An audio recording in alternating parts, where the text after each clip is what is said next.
educational resources, what they are and where they're at in Minnesota State.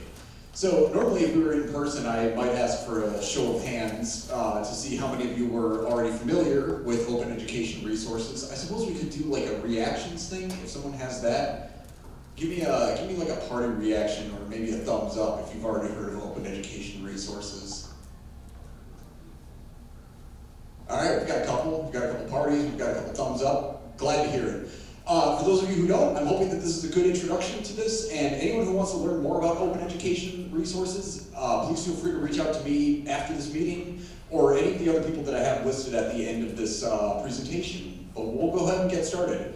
So first things first, what are open educational resources? So normally they're abbreviated to OER, and they are teaching, learning, and research resources that reside in the public domain or have been released under an intellectual property license that permits their free use and repurposing by others. So these can be full courses, course materials, modules, textbooks, streaming videos, tests, software. It can be all sorts of stuff. This is what MnState uses as a definition, and quite frankly, this is what you'll find as the definition for most places, give or take a couple words and depending on how they want to phrase things. But this is the gist of open educational resources. They are free to use by anyone, and generally they can be remixed or reused depending on how a faculty member or a student wishes to use them. So why OER? What does OER do? Well, so for one, as everyone knows, the price of higher education has been rising over the course of decades. All of you are probably very familiar with that, intimately familiar in a lot of ways. So I'll get to the second topic here, which is the rising price of textbooks. So a couple things have contributed to this. For one, 5 companies control 80% of the US college textbook market. I'm sure you're familiar with pretty much every single one of these names: Pearson, Cengage, McGraw-Hill, Macmillan, and Wiley.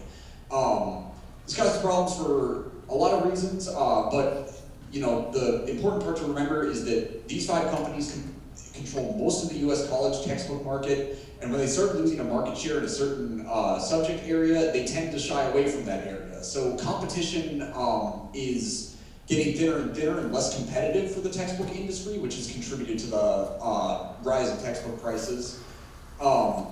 To understand how much they've risen, between 2006 and 2016, the cost of a college textbook increased by about 73%, which is 4 times the rate of inflation. And overall, since 1977, the cost of textbooks has increased about 1,041%. So, you know, as I'm sure you were all aware even before hearing these statistics, the cost of textbooks has become non-negligible in a student's attempt to get their degree. You know, they will, you know, the average student will spend a couple $100s at least, if not thousands of dollars on textbooks. So open education resources partially address that. So let's dive into the issues that high textbook prices cause. One of the issues is that students will wait to obtain their course materials. One study found that in the 2019-2020 academic year, only 34% of students had the majority of their materials before classes started. That's just a majority of materials. 67% said that they delayed it in order to find out if the materials were really necessary. This is something that we hear from students a lot. During my undergraduate time, this was something that a lot of students brought up. And you know, it was an issue that was very familiar to me, was people didn't buy their textbooks before the class. They attended the class first to find out, am I really going to need this $100 textbook? And some students don't obtain the materials at all. About 28% of students said that they didn't obtain at least one of their required materials in 2019-2020, which is up from 25% last year. Now, you're probably thinking, how could there be more issues than this? Well, just wait, here we go. Issues continued. So here's the ramifications of high textbook prices. In 2018, the Florida Virtual Campus's Office of Distance Learning and Student Services asked their students what impact the textbook prices had on their education.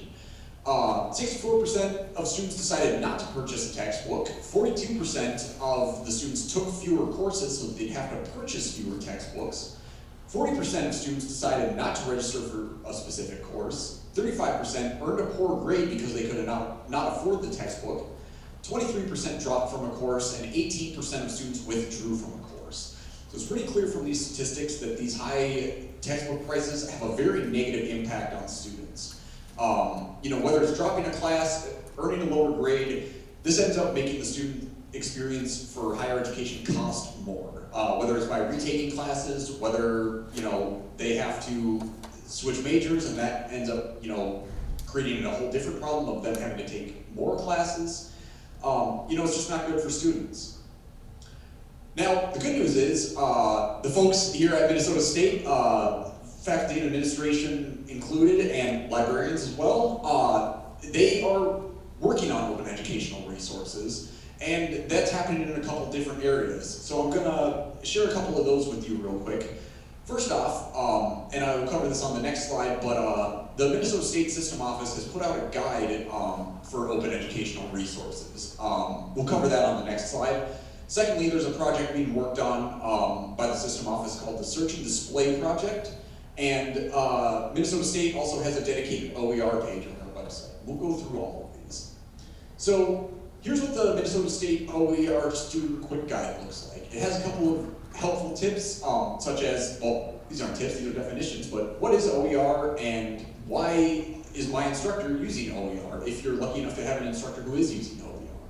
It also contains tips on how to access your OER, how to use your OER effectively, storing these resources, and then a couple did you know? And they talk about here the Textbook Search and Display Project and the Z-Degree Project, which I will cover on the next couple of slides. But you can see a list of colleges there that are working on the Z-Degree or have implemented the Z-Degree, which is a very interesting initiative that I will cover very quickly here. So the Z-Degree is a zero textbook cost associate's degree.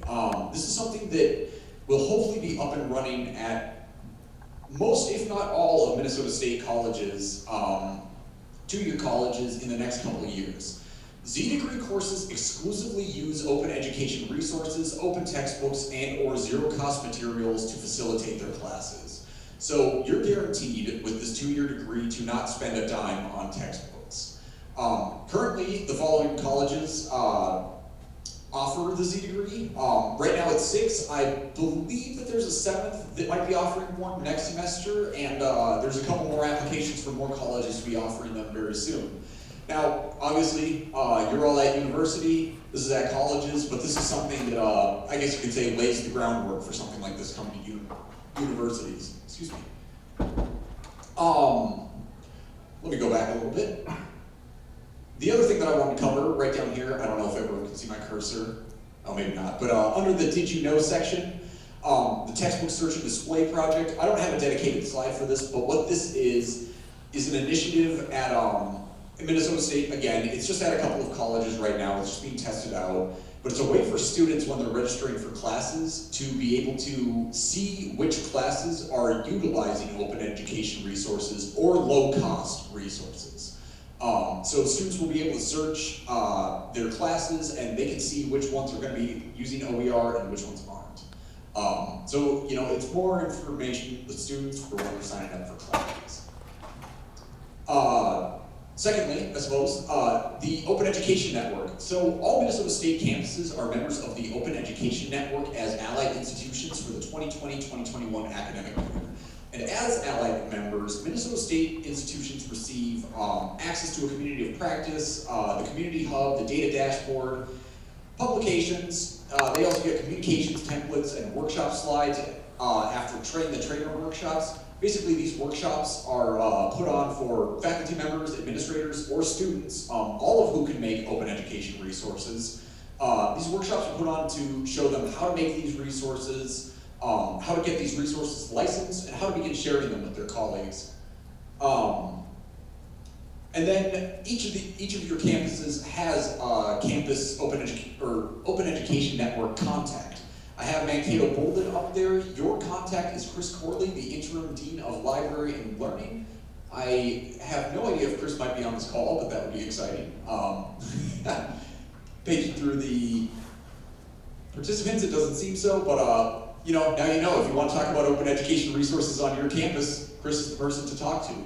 But as you can see, each campus has their own open education network contact. They're obviously someone that you want to get in contact with if this is something that you're interested in advocating on more. And you might be wondering, well, how do I advocate for the adoption of open education resources? One of the best ways is to join or form a student body organization, and I'm assuming all of you have experience in that, considering you're here today listening to me.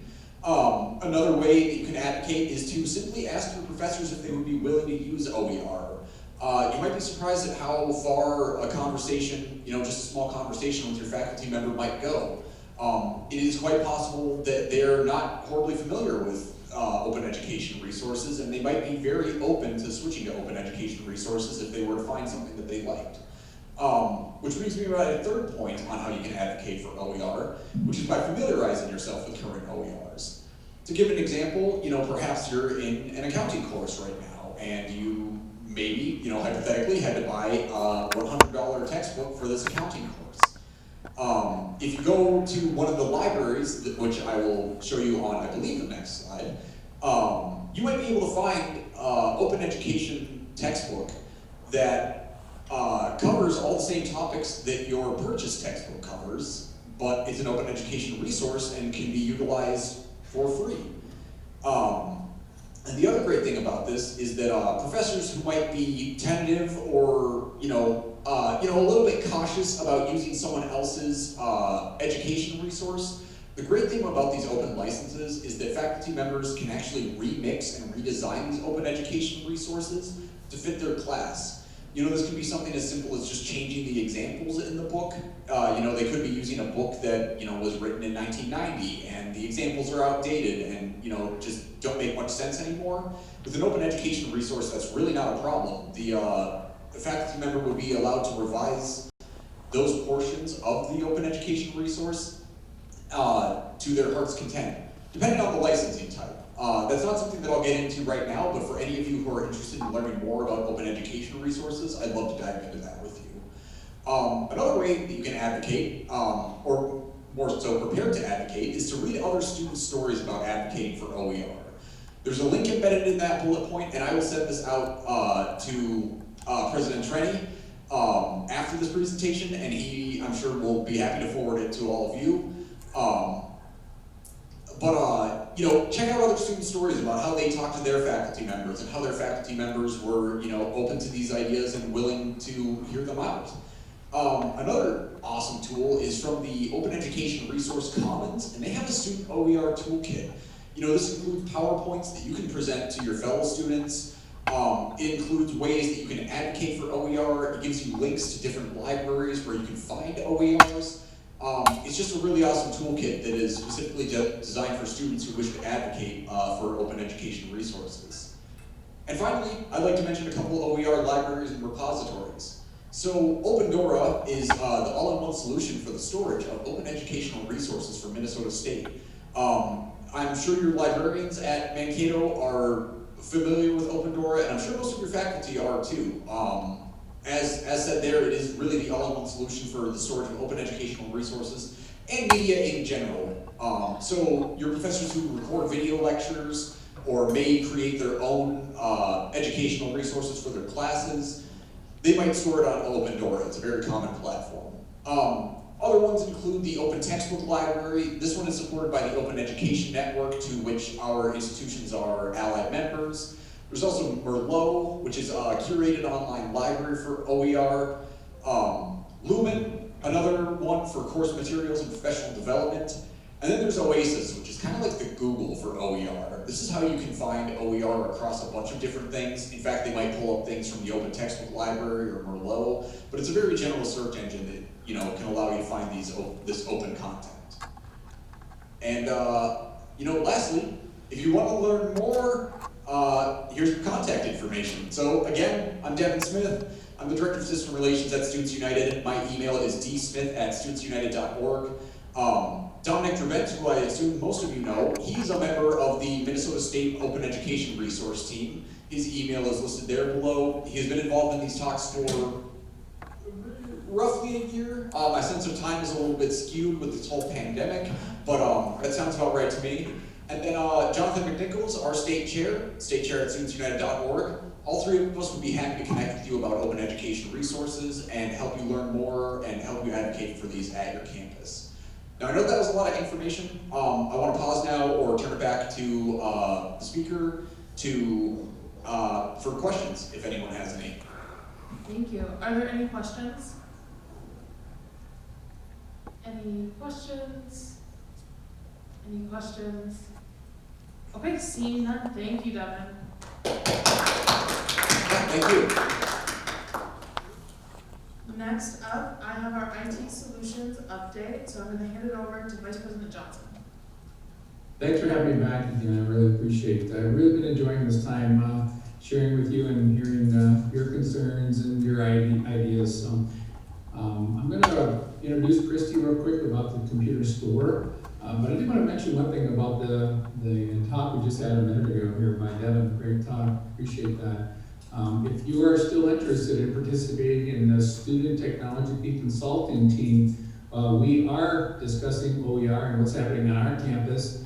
And our IT team is integral to OER on our campus, and it has gotten a number of federal grants to bring more OER to campus. So if you, I know Manahil, Senator Khan participated in a conversation about OER last week as part of our student consultation process. So just an FYI. So Christy's here this week for our update. We're gonna talk about something new and unique. Christy is in charge of our store, and she's gonna tell you more about the store, but some really cool things going on there and why it's important that you come and participate in our campus computer store. So Christy. Hi everyone, I hope everyone is having a great Wednesday afternoon. I'm very excited to be here today to talk to you all. Can you guys hear me okay? Can you nod your head yes? Okay. So as Mark mentioned, my name is Christy Collier. I am the director of the campus computer store. The computer store is, of course, one of the many ways that IT Solutions works to serve the students at Minnesota State University Mankato. Hopefully all of you have been to or seen our store on the lower level of the CSU.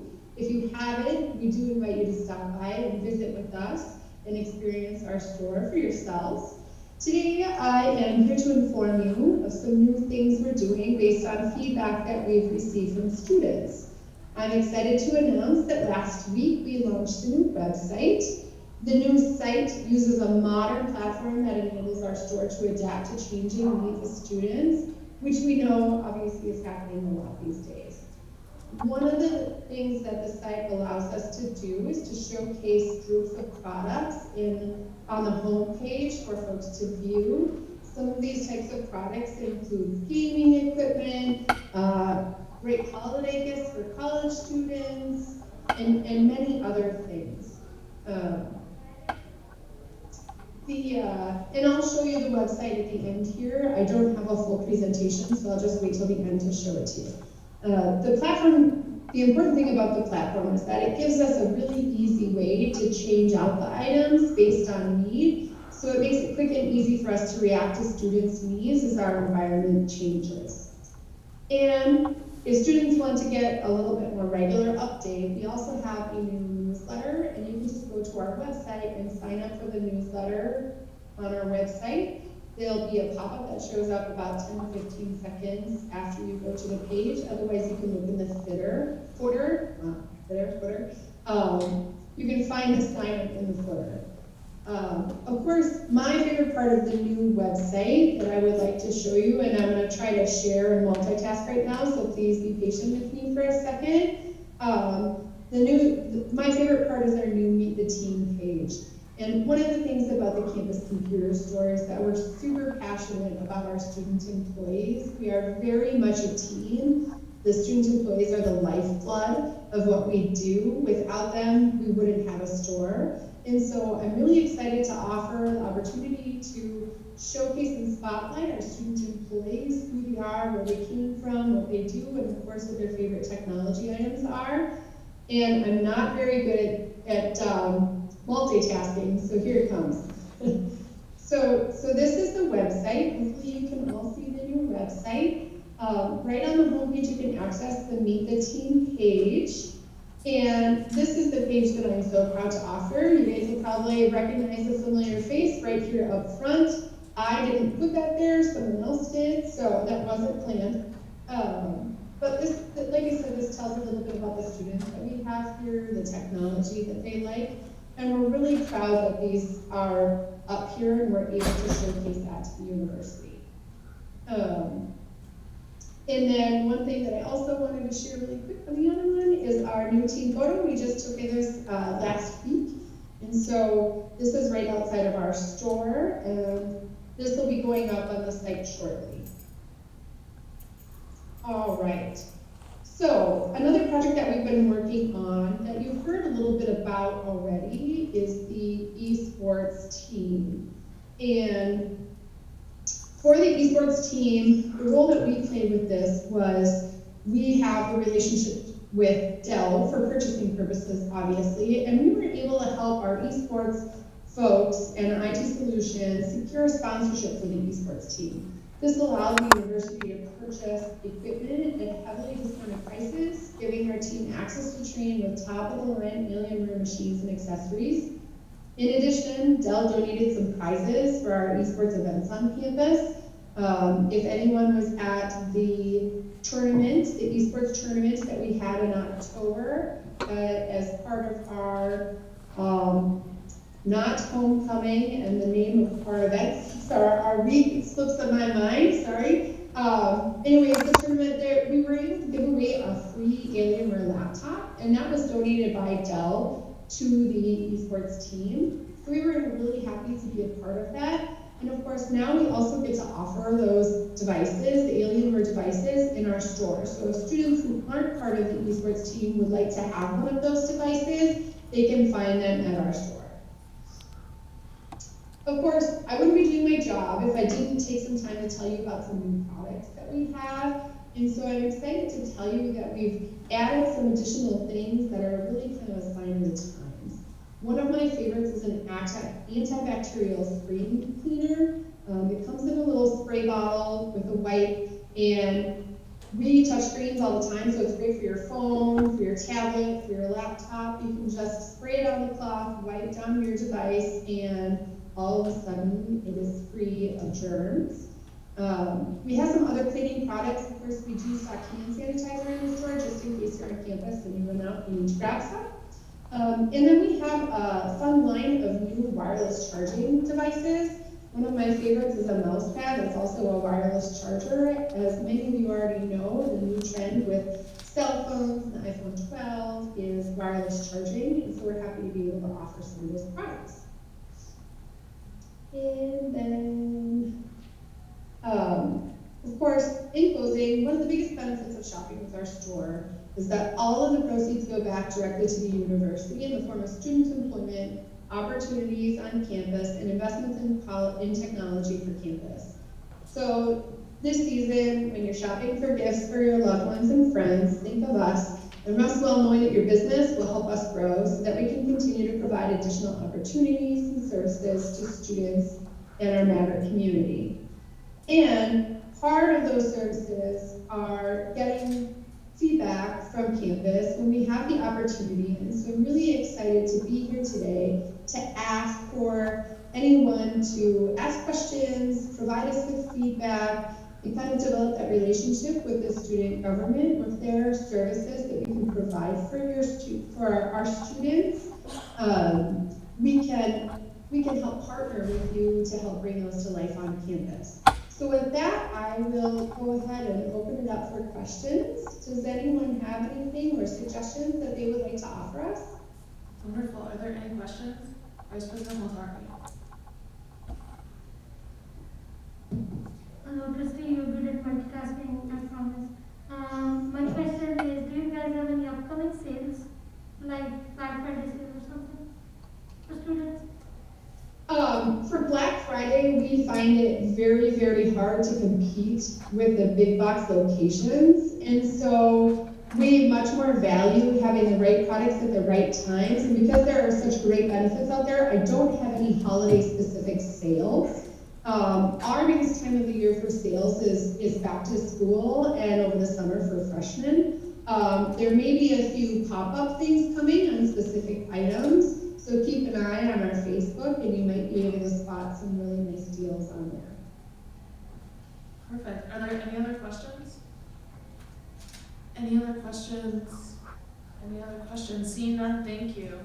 I also want to make sure, does anybody have any questions for IT in general? I want to make sure I cover those, and I want to highlight one thing. Don't forget the money that we make. If we make it, if we pay a little teeny bit more, it goes back to students. And the second thing I want to say is if you saw anybody in that picture or saw any names of people you know as senators, you may want to come visit them at the store. Just a thought. And you only have a few months to do so. Perfect. Are there any questions at all for IT solutions? Any questions? Any questions? Any questions? Seeing none, thank you. Thank you.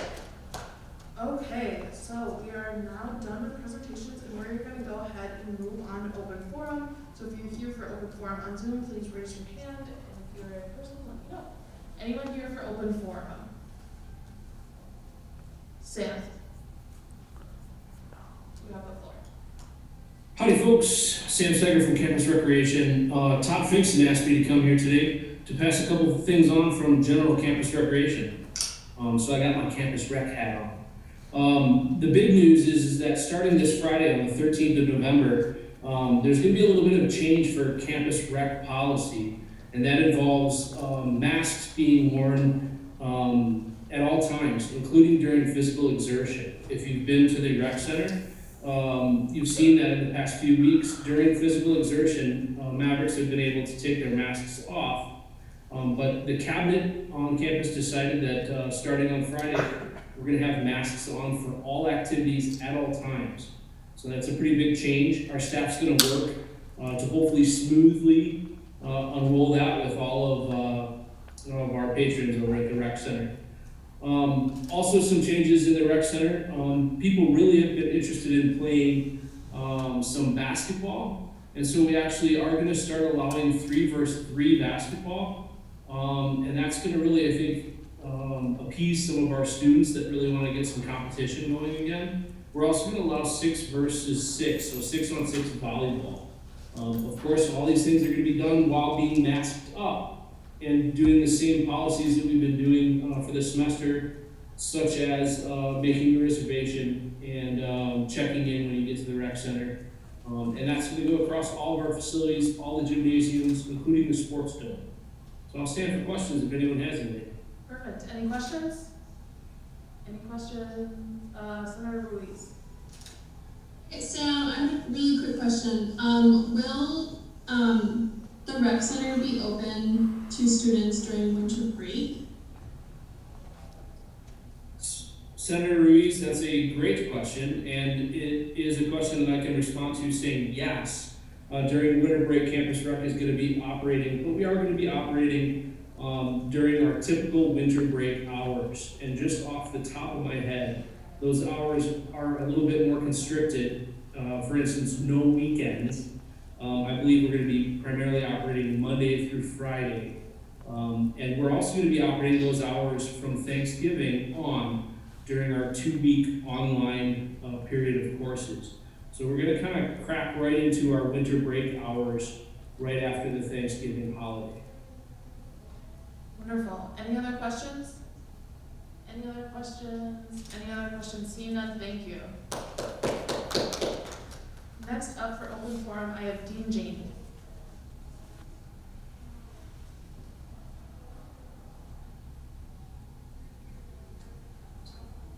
Thank you.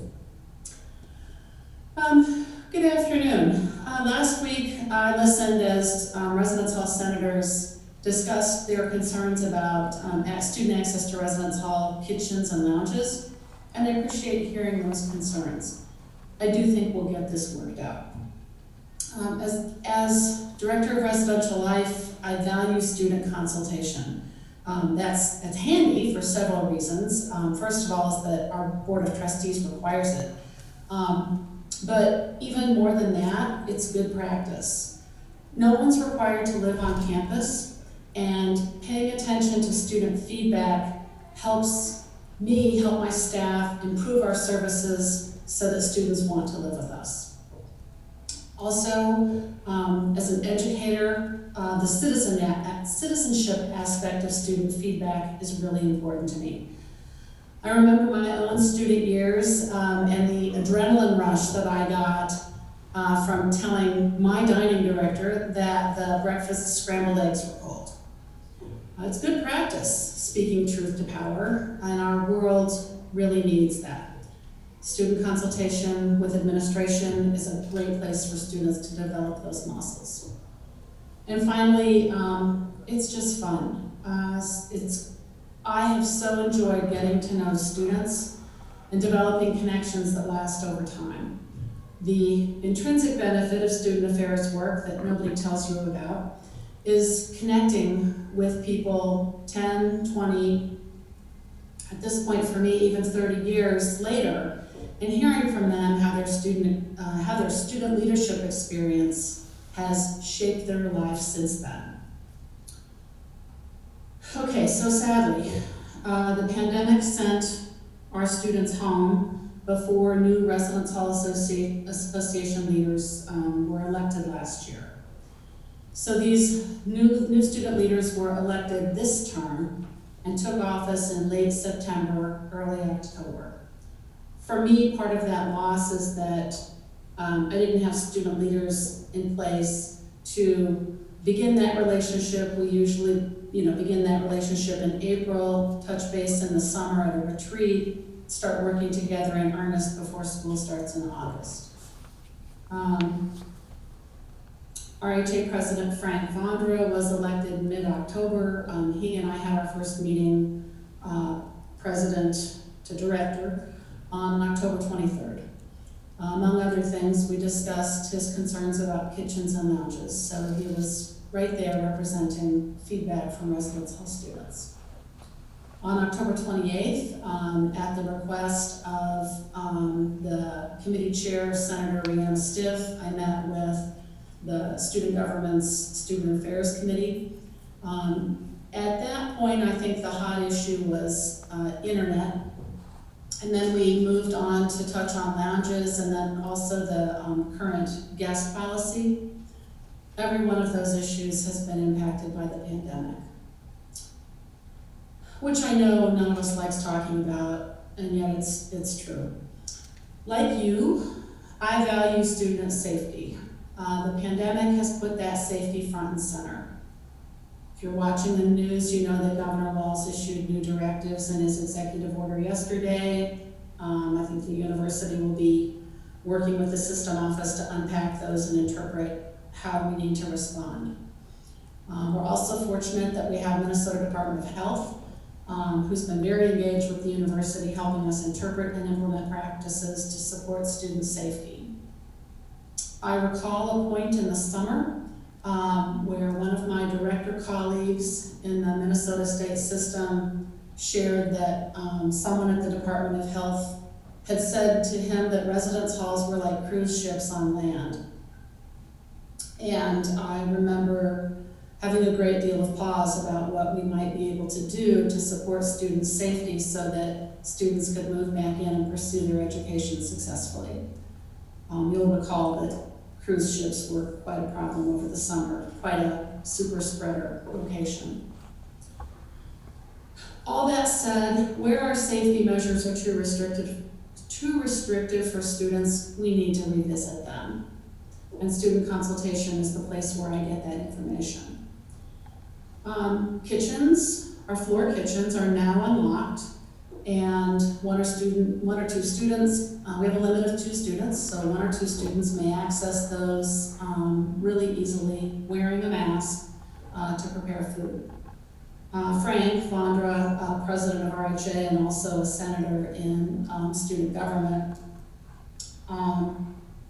Well, Frank, I want you to know that my meeting with you and the issues you shared with me there propelled that issue forward. I've invited the on-campus, the Residence Hall senators to meet with me on Friday to discuss their concerns in person. I think that'll be really helpful. My goal is to strike the right balance between student safety needs based on my experience and based on the guidance that I'm receiving and student consultation. I look forward to that conversation. I look forward to the conversations that will follow that as we get to know each other and develop the pathways that make student consultation be very real and meaningful in how I do my work to support student success. And finally, I'll see you all next week because I'll be coming back to begin to talk with you about residence hall rates for next year. And that's it. Thanks so much. Thank you. Are there any questions? Any questions? Any, Senator Vondra, do you have a question?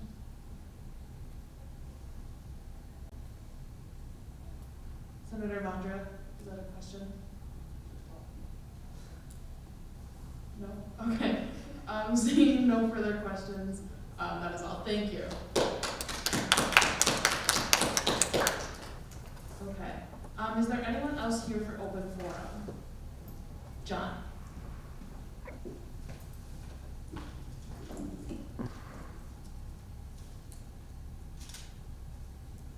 Thank you, Madam Speaker. I just wanted to speak to something that is actually very pertinent to the student government, and it's one of its functions is to have an election process that will determine the leaders for the 21-22 academic year.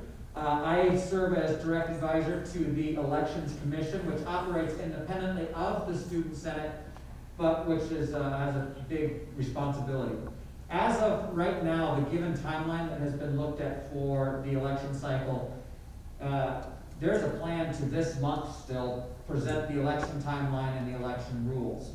That being said, the Election Commission is not full, so I'm up here to make a plea or a public plea to senators or to others who may be in attendance who may know people who might make good election commissioners.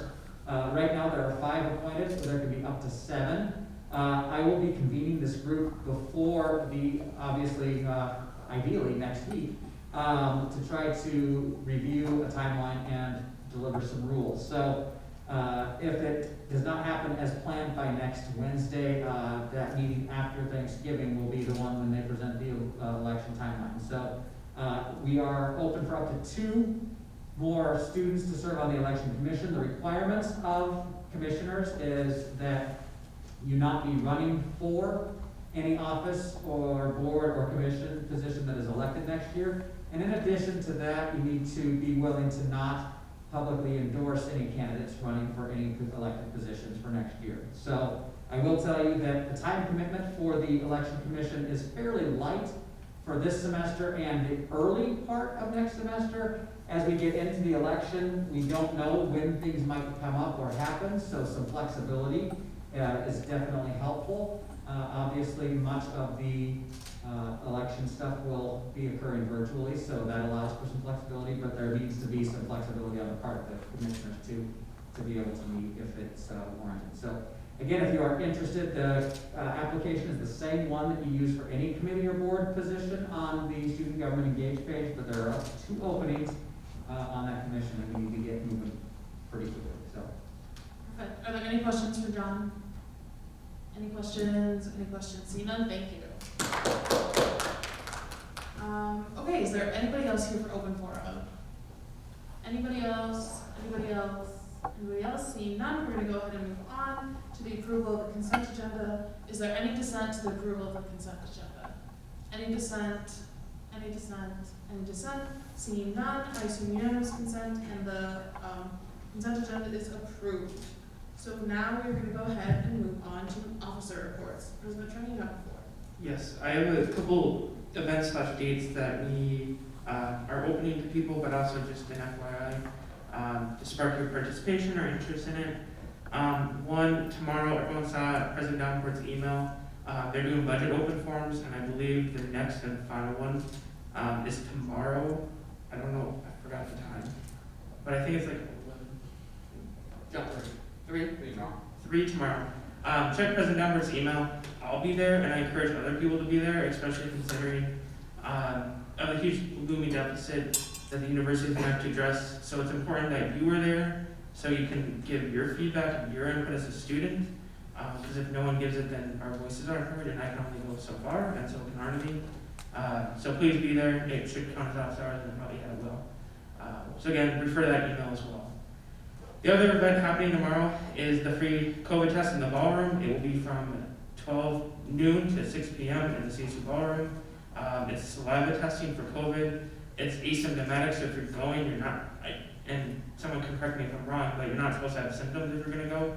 If you do have symptoms, go to the respiratory clinic for health services or the Gander Mountain testing facility, but this is asymptomatic testing, and it's quick and easy. I did it last week, and I think Arnie did it, and Kara did it, and we got our results the next day. So it's pretty fast. The university is encouraging people to do it just because we're going to be going home for Thanksgiving, and you would probably want to know if you have COVID or not. Yeah, so I'll be there, and I can show the rest of us up here will be doing that as well. And staff can do it, by the way. I believe that's what I heard. And then the other event happening before the end of the semester is actually during finals week. It's our last meet and confer of the fall semester. That's December 10th at 11:30 to 1. We didn't have really any other senators come last time, so if you're interested, shoot me an email and we'll get you the invite. Again, that's the meeting with my cabinet and President Alport and his cabinet. We talk about high-level, student and admin issues. So it's a great time to hear about the budget and hear about planning and hearing about all the workings at the higher level of administration. The last thing, we're looking for one more student to serve on the Students United System Priorities Advisory Committee, the thing that Devin chairs that was here earlier, he's not here now. Because often she's here, but she can't go to the meeting and we have an open spot. The meeting is November 16th, so it's next Monday, from 9 to 11 a.m. And that's, again, the System Priorities Committee makes recommendations on system level activities Students United does on our behalf, so it's anything from OER, technology, anything at Minnesota State basically will come through that committee. So I highly encourage people to participate if they want to hear more about what the system's doing and kind of get your voice in that process as well. Again, shoot me an email for that. And I think what I'm going to do is I'm going to send an email with all this information to everyone tomorrow. So in case you forget or want to know more, you can respond to that as well. And for that, the last thing I'm going to say, because we're kind of getting close to the end of the semester, don't forget about a pandemic. So please make sure you're using hand sanitizer in the room. Please make sure you're being safe and smart about things.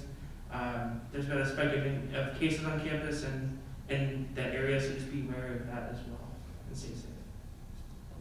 Any questions for President Trunny? Any questions? Any questions? Any questions? Seeing none, Vice President Matari, you have the floor. I'm here, that means I got tested negative. Hello everyone. If you read the reporter today, when I was Senate, I was working on implementing halal food in the CSU dining center services. But COVID happened and we were never able to do it before. I reached out to Mark Constantine, the director of CSU, and we were able to get it in the CSU, and people who don't eat any other meat than halal, so it's for them and it's in the CSU now. Another update I have is I've been serving on MNTC Goal Area 7, and they are trying to make sure, they're trying to make changes to the goal area, and if you guys have input, please reach out to me and let me know what changes are needed to be done. And I just got elected as the chair of the committee, so if you guys have anything you want me to add or talk about, just let me know. I am going to start to schedule one-on-one with you all soon. So it is going to be like 15 minutes of your time, and we are going to have an update about what is going on, how did the semester went, and how was everything for you. I will be sending out emails soon for that. Last meeting I mentioned the responses for the credit proposal plan. I got a few. I'm going to send out a survey on the GroupMe chat. If you can fill it out, I'm researching about some things and then I will be talking more about it in your next meeting, and with that Perfect. Are there any questions? Any questions? Any questions? Seeing none, we're going to go ahead and move on to mine. So I just have a few things. The first is just a reminder of how our meeting schedule is going to go over the next couple of weeks. So next week we will have an in-person component as well, so that's the 18th. And then we go to Thanksgiving break, and then when we get back from that on the 2nd, correct? That will be, like during Dead Week, essentially, that will be fully online, so we'll all just hop on Zoom. And then the week after our finals week, we don't have a meeting on the books. And then we'll pick back up after winter break. So next week in person if you want or are able to come in person, and then after that we'll be completely online for a meeting. So that's that. My other reminder is that office hours are due this Friday. I sent the link to the Engage page in my email on Wednesday. I can also send out a reminder on Friday. Let's keep up the momentum from last time they were due. We have a lot more participation, so let's keep that moving forward. And then my only other thing is Dean of the Day. Today our Dean of the Day is Dean Brown. If you want to introduce yourself and talk a little bit. Hello, thank you, Madam Speaker. Thank you everyone for inviting me here today. I am the Dean. My name is Chris Brown and I'm the Dean of Arts and Humanities, and I'm a professor of communication studies. Yeah, thank you for the invite as always, and if you have any questions, always feel free to email me at any time. Thank you very much. Thank you. So are there any questions for me or Dean Brown? Any questions? Any questions? Any questions? Seeing none, thank you. Okay, so next we're going to go ahead and move on to Senator reports. Starting this off is Senator Gabbard. Hello. So yeah, I'm usually there in person, but I'm in the cities for the last couple of weeks for work. But I'll go over a couple things. First of all, I want to thank the executives for nominating me for Senator of the Month. That was a nice surprise. And then as for my project, I'm meeting with Senator Khan, Robert Peterson from IT, and Steve Ryman from the Film and Media Department to talk about my project of integrating film students into the video production team on campus. So tomorrow we will confirm the details, such as taking an internship credit or using it as a job position, and then as well as posting the job for film students. And then we should be able to begin the hiring process this semester, and then we should have everything ready to go by next semester. What else? Last month I tabled pretty frequently for voter engagement, and that went really well. And I wanted to thank student events team for collaborating with me on that by providing us with t-shirts to get out the vote.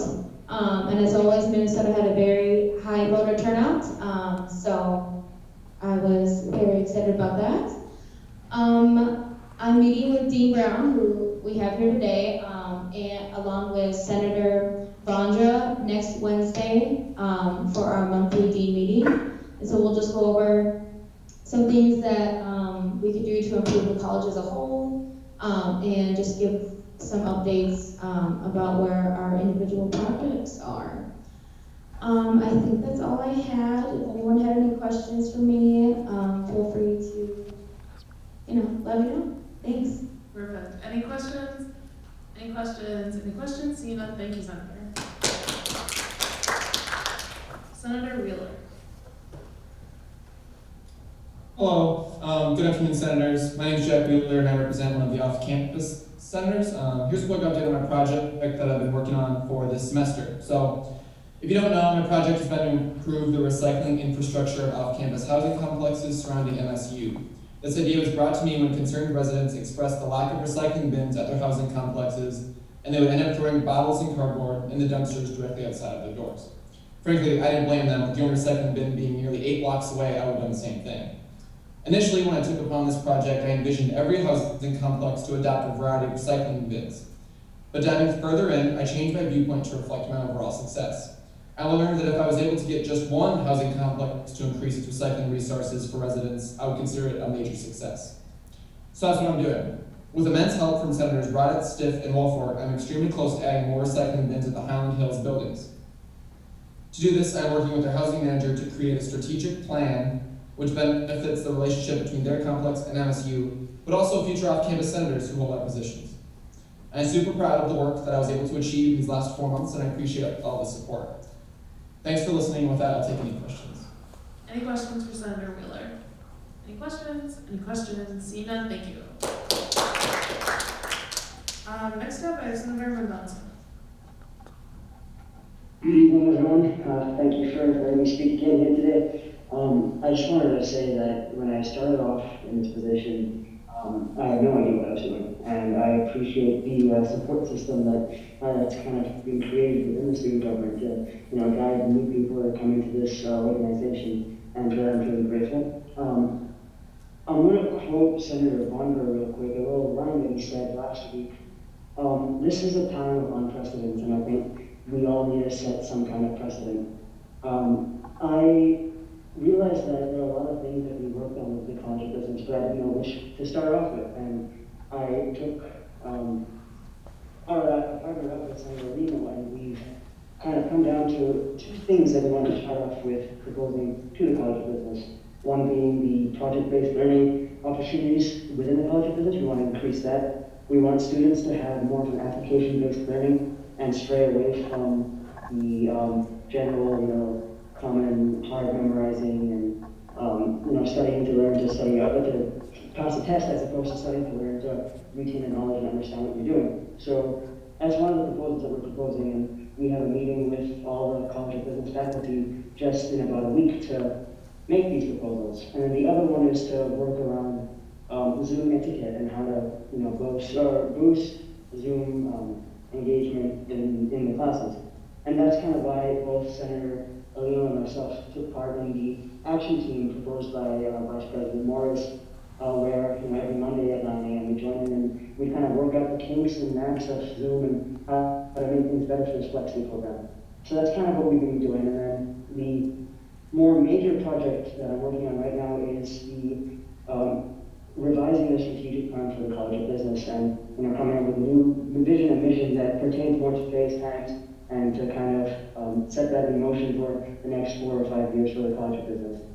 And I'm really appreciative of all the opportunities that I've gotten to do this, and I think that with all these changes that are being set in stone over here, I think that we can really help the students with their academic pursuits in their college years. And with that, I yield to any questions. Wonderful. Any questions? Any questions? Any questions? Seeing none, thank you. Next up, I have Senator Partey.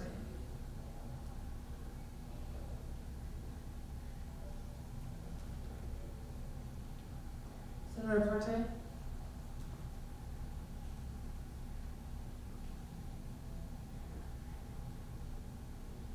Senator Partey? Yes, Kara. Oh, Actually, I apologize. We were going to go ahead and strike your update and save it for next week. Senator El-Sadi, you have the floor. All right. Good afternoon, everybody. My name is Yusuf El-Sadi. I'm one of the senators of Social Behavioral Studies Department, alongside Senator Rivera. First of all, I want to say Happy Veterans Day, and I want to congratulate the American people for electing the 46th President, Joe Biden. And with that, I wanted to say that my message from the last Senator report that I addressed remains the same, which was involvement. That was the main concept that I preached about. As I dug deeper with Dean Loaiza and Senator Rivera, the issue is not with the number of events that we have.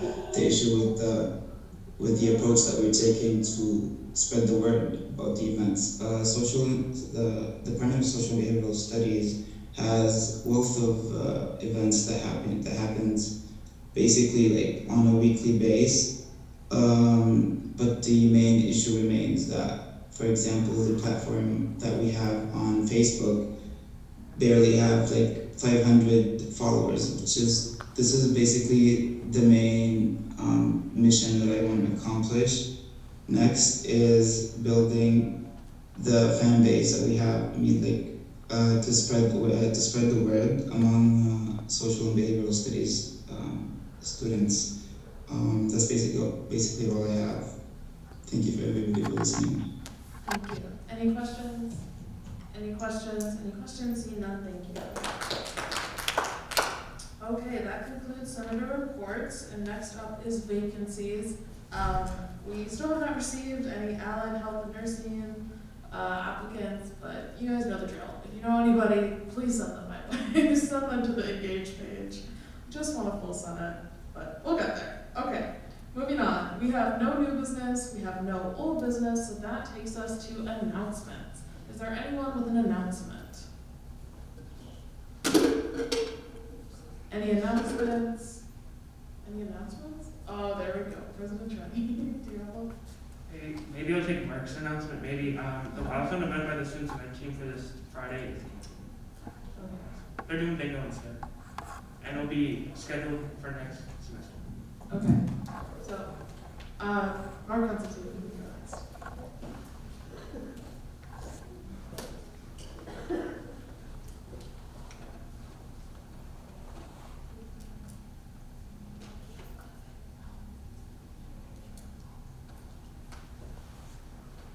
Hello, Senators. How are y'all doing? Everybody good? How about those folks online? We can't see you most of the time. We wonder how things are going. Everybody good? I also wanted to salute our veterans, as one of the senators just did as well. Veterans Day is a special day for all of us, and wanted to thank all those students, faculty, and staff that have been veterans for their service to the country. I just want to give a quick update on the Student Union Board. We elected officers this past week. Allison is coming back as chair for us, and Quasi is our vice chair for the board. We've met 3 times. This past week we had Jamie Waterbury from Dining Services come in and make a presentation like he typically would in each semester. Gave us a little update on how the semester's gone and how things are going, so we asked some questions and see what the students had to say about that. We've also started our budget process with the Student Union Board. Teresa came in and gave a general overview of the budget, and then starting next Thursday, all the operations team will come in and make their presentations to the union board. And then on December 3rd, which will be our final meeting of the semester, Lenny Cooper will come in and talk about communications and marketing, and then I'll do the administrative budget as well. So we're up and running. I didn't ask Allison to come in. She typically will come and give some updates, but I didn't get to her early enough this time, but we'll look forward to having her give us some updates as well. So all is well. Hi, Allison, you're online. Good. All is well with the union board, and we look forward to continuing our progress. And finally, for me, Student Allocations Committee, we've been meeting pretty regularly as well, and we're starting up on our budget process and trying to educate the allocation group on everything that's going on. So I'll stand and see if anybody has any questions for me. Perfect. Are there any questions for Mark? There's a spot open. Senator Osmond, can you go to that?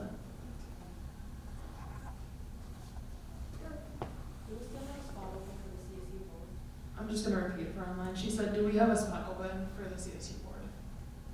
Officially, we don't have a certain number for the board, so we could have spots available. We had one person that did resign from the union board, so if somebody were to come forward to the student government and want to say they'd like to be on it, we certainly would still take somebody. We don't want to wait too deep into the semester because it's the education and trying to get people to know what's going on, but certainly at this point in time, if somebody else was interested, we would gladly welcome with open arms to the board. Wonderful. Thank you. Were there any other questions? Any other questions? Seeing none, thank you, Mark. Okay. Does anybody else have an announcement? John?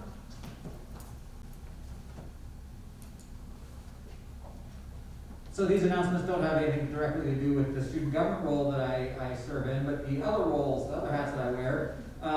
There is currently a Mav Hunt scavenger hunt going on right now at mav-hunt.com. You can find out instructions there. It's for off-campus housing. We are in the beginning of the search process for people's 21-22 housing arrangements.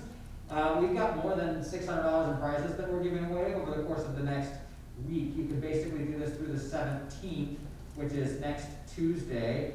It'll close then. And so right now, the chances are pretty good of winning a prize in that. The top prize is a $250 credit at Barnes & Noble. And there are some other great prizes as well offered through the off-campus housing program and by some of our off-campus housing partners. So be sure to take a look at that. You'll need to download the Goose Chase app, but there's a code on mav-hunt.com. So please take a look at that.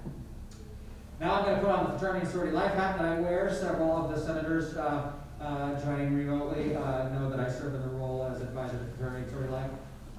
The fraternity and sorority life organizations are different from most student organizations in that they elect their officers on a calendar year, meaning they serve from January through December. So those organizations right now are knee-deep in their election processes, and the governing councils are known as the Interfraternity Council and Panhellenic Council for the fraternity and sorority. And those councils are hopefully going to be finishing up their elections tomorrow, but the known presidents have been elected. The president for the Interfraternity Council next year will be Max Mahoney, and the president for the Panhellenic Council will be Claire Cashman. I will be encouraging those students to make an appearance and introduction at a meeting in the future, and we will be installing all of our officers and chapter presidents at a ceremony on November 22nd. So exciting time in the fraternity and sorority life world. Looking forward to our next group of leaders. Wonderful, thank you. Were there any other announcements? Any other announcements? Seeing none, we're gonna go ahead and move on to roll call. So, Senator Biggs. Present. Senator Gustafson. Here. Senator Gabbard. Here. Senator Bondra. Here. Senator Lima. Here. Senator Mendoza. Here. Senator Parkman. Present. Senator Salim. Present. Senator Nima. Present. Senator Hussain. Here. Senator Khan. Here. Senator Fan. Here. Senator El-Sadi. Present. Senator Olvera. Senator Olvera. Senator Osmond. Here. Senator Stitt. Here. Senator Nelson. Here. Senator Weinzierl. Here. Senator Whitman. Here. Senator Ruiz. Here. Senator Wheeler. Here. Senator Hopwood. Here. Senator Rowett. Senator Rowett. Senator Bejarano. Here. Senator Swamput. Here. Senator Flynn. Here. Senator Byrd. Senator Byrd. Senator Wolford. Senator Wolford. Senator Mecklenburg. President Train. Vice President Mazari. Myself. Perfect. And then we are officially calling this meeting into adjournment at 5:07 p.m. Thank you, everybody. We've been talking about that.